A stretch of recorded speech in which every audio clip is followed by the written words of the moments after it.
Mau ditendang-tendang juga nggak akan terbakar. Yang kita lakukan adalah kalau sudah terjadi seperti ini, selangnya lepas dan terjadi kebakaran seperti ini adalah kita ambil tabung gasnya, kita mundur keluar pintu, kita bawa ke ruang terbuka. Ingat, jangan dilempar ke rumah tetangga. Nanti kalau dilempar ke rumah tetangga, tetangga kita yang terbakar. Sesampainya di ruang terbuka, kita bisa lepas regulatornya. Lepas regulatornya sudah. Sudah, saya mah takut nggak bisa ngelepas regulator. Ada deg-degan, ya. Deg-degan, panik. Tapi kita bisa melakukan dengan tangan kita. Kenapa? Menghilangkan salah satu unsur yang menyebabkan kebakaran tadi. Yaitu apa? Kita tutup oksigennya. Dengan apa? Dengan jari kita api bisa padam.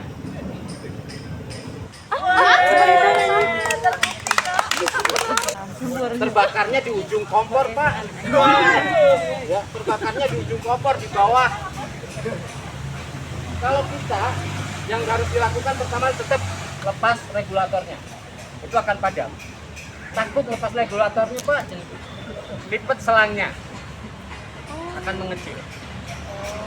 Ya, akan mengecil. Ini terbakar karena bahan yang dipilih ada karet. Kita putus begini juga padam. Saya minta salah satu dari pria. Emang kita nggak pernah. Siap? Siap. Ada pesan-pesan terakhir buat tolong jaga istri saya ya. Pak Jajang makasih. Surat barisan. Yuk, padamkan. Satu, dua, tiga. Saat kita masuk ke dalam rumah, kita masuk ke dalam dapur, tiba-tiba tercium bau gas. Ya, tercium bau LPG. Yang harus Bapak Ibu lakukan, yang pertama adalah membuka pintu dan jendela. Yang kedua, jangan menyalakan ataupun mematikan peralatan listrik. Ya. Menyalakan ataupun mematikan. Kenapa kok tidak boleh menyalakan atau mematikan? Karena ada percikan api. Dari LPG gas LPG yang keluar itu dari bawah naik gitu sampai ke kadang udah level pada peralatan listrik. Ada saklar, ada stop kontak di situ ya. Di situ kalau tiba-tiba kita menyalakan listrik, itulah ledakan yang terjadi. Jadi kebakaran yang terjadi karena ledakan itu bukan ledakan tabung gas, tapi adalah ledakan gas yang sudah terhimpun di dalam satu ruangan. Alat pemadam itu macam-macam ya. Ada yang apar, ada yang menggunakan hidran. Kalau Bapak Ibu mungkin di gedung kebanyakan terpasang adalah apar. Ada juga kotak hidran, itu terpasang di situ ada selang. Yang ini disebutnya adalah nozzle. Nah, untuk yang klinik Pratama itu kami cek adalah sudah terpasang apar. Pertanyaan saya, sudah bisakah Bapak Ibu menggunakan apar? Belum.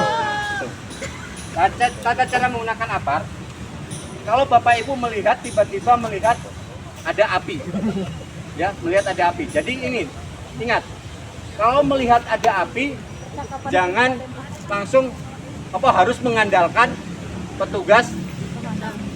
Misalnya helm merah, tiba-tiba petugas helm merahnya sedang ke air atau sedang gimana. Tapi adalah siapapun yang melihat api, kita harus bisa memadamkan dengan menggunakan apar. Ya. Bagaimana caranya? Sebenarnya apar ini ada bermacam jenis. Ada yang isinya tepung, ada yang isi CO2, ada yang isinya halon dan macam-macam. Peruntukannya beda-beda. Tapi untuk yang jenis popdar atau yang tepung ini adalah bisa memadamkan semua jenis kebakaran. Ya. Caranya bagaimana Bapak Ibu? Kalau Bapak Ibu melihat api langsung ambil apar, lalu ini saya jelaskan. Di dalam apar ini ada beberapa alat yang berfungsi. Yang pertama adalah nozzle. Ya, ini adalah nozzle. Yang kedua adalah pin. Ini adalah pin pengaman. Ya, pin pengaman. Kalau pin pengaman ini masih terpasang, berarti tandanya apar ini belum digunakan. ya, belum dipakai. Yang ketiganya ini adalah alat ukur tekanan, ya. Ini posisinya harus selalu ada di biru, tidak ada di merah, ya. Ini ada di biru. Yang ini adalah disebutnya handle. Ada yang tuasnya, ya.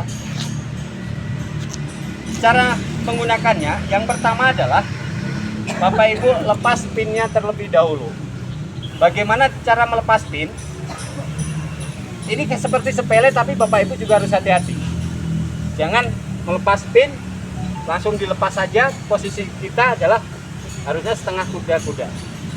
Karena apa? Kalau kita hanya bebas saja, kita narik, kita bisa jatuh ke belakang. Lindungi diri kita juga, ya. Utamakan keselamatan diri kita juga. Kita harus setengah kuda-kuda, kita cabut pinnya. Saat mencabut pin, pegang leher tabung. Jangan dipegang handle-nya. Kalau dipegang handle-nya, mau ditarik sekencang apapun, itu tidak akan padam. Ya, tidak akan lepas. Tapi yang dipegang adalah leher tabung. Jangan dipegang pada handle-nya. Kalau dipegang handle-nya, kencang apapun, nggak akan lepas pinnya. Dan dilakukan, tarik, sudah lepas. Begitu lepas, langsung kita angkat. Tapi sebelum menuju ke titik api, ingat, sebelum menuju ke titik api, kita coba alat ini terlebih dahulu. Jangan-jangan kita sudah sampai ke titik api, ini tidak berfungsi, ya. Tapi bawa ke titik api. Sesudah sampai ke titik api, kita coba ini alat sudah berfungsi. Perhatikan arah angin. Jadi ikuti arah angin, jangan melawan arah angin.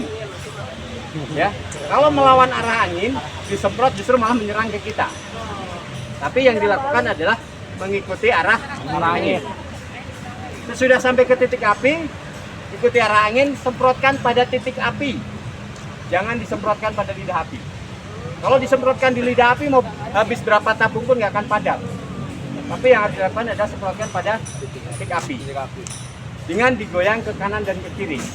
Ingat, pegang nozzle-nya adalah ujung paling depan. Contoh itu adalah titik api. Sudah kita lepas pinnya, kita akan menuju titik api. Kita coba terlebih dulu alat. Alat masih berfungsi dengan baik. Perhatikan arah angin.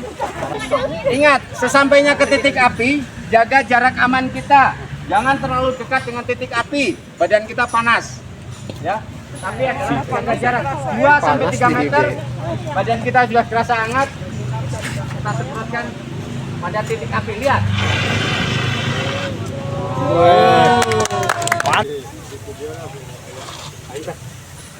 Ayo dok, Ayo kakek Abim, videoin. maksudnya dok, Cek dulu, cek dulu. jangan tahu udah ke. Tangannya ke depan, tangannya.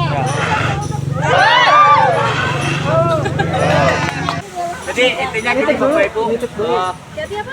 kalau terjadi kebakaran lihat api, saya ingin pernyataan kesiapan dari Bapak Ibu. Siapkah Bapak Ibu memadamkan api? Siap. Oke. Jadi kalau melihat api kapanpun harus siap memadamkan ya. Siap. Oke. Siap. Siap. Siap. Wah itu sini. Apa? Biar nyamber ya. Kenapa masih diem katanya siap?